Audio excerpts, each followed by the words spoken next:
From an enforcement perspective, what do you see as the greatest issues today in the compliance area for used car dealers in Iowa? Very good. Well, I think the biggest challenge today we have is, vehicles are bought and sold across the country, across the world for that matter.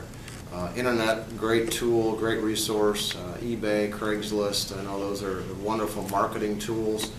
The challenge we have today, though, is we still have the paper title and we still have the documents to support it. Moving products, vehicles specifically, when you've got to track down the liens and then the paperwork to go with it, we're finding is it's a challenge for dealers to have the patience to wait for the paperwork, title paperwork, lien information, loans information to get caught up with the vehicle. So a dealer, obviously, every day that vehicle sits on the lot, dealers probably know how much money they lose. So they want to move the product, but by moving it too quickly, it sometimes doesn't allow the paperwork to get caught up with the vehicle.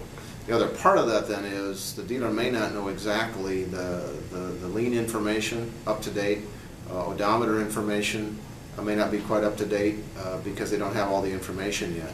One of the things that we really encourage is the use of obviously Craig's or Carfax, AutoCheck, to make sure that the dealers have as much information as they can about the transaction.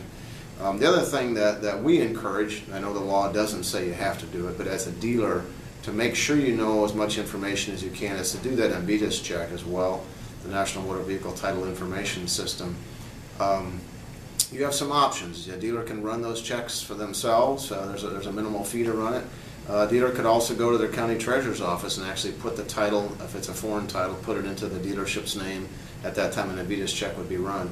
What we find is sometimes a vehicle gets sold, the new owner is then driving the vehicle for 30 days. The dealer goes to the treasurer's office with the paperwork, finds out that there's an issue. Especially if it's from a foreign state, from another state, it may take 6 to 8 weeks or more to get it corrected. And it may be a simple problem. It's just to work the process through and getting the paperwork back and forth, it becomes a real burden. So now the dealer's left trying to decide, well, do I take the car back? Do I just issue another paper plate, which you can't do? Do I give them a different vehicle to drive? And there's a lot of scenarios with that. The other part of that then comes with the issue of, well, do I just back out of the deal?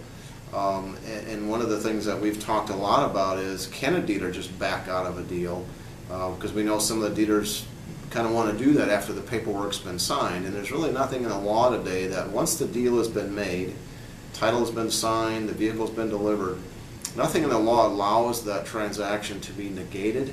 The dealer can buy the vehicle back, they can request refund for the tax and the registration fees, but they can't just say this deal never happened once the vehicle's been delivered and title's been transferred. So it's due diligence sometimes that we find on a dealer's part that would help them from some of the headaches afterwards when they find out that there was issues with the vehicle that maybe they could have got resolved while the vehicle was still in their lot for sale.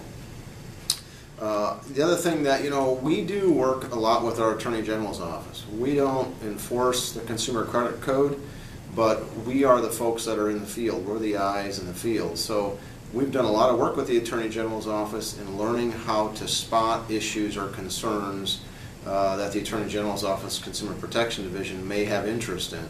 And so we have a process in place that will routinely provide that information to the Attorney General's office so they can follow up. We'll get some facts and figures if it's a financing issue, potentially buy here, pay here, where maybe there's some repossession questions or concerns, the actual financing themselves. We may not actually enforce it, but we will refer it on to the Attorney General's office because we really see ourselves as the ears and the eyes of their office. So from that standpoint, a dealer shouldn't just assume that, well, it's just the DOT, the other paperwork I have here regarding buy here, pay here, they're not going to look at that. No, we will, and we know what we're looking for, just that we won't necessarily take action ourselves against it at that point. The other couple issues, it's the temporary registration. We still get complaints sometimes about dealers issuing multiple temporary tags, which is probably partially due to what I just explained. But we believe that there's some things in the future that we can do to help that process to move that information along more quickly and efficiently.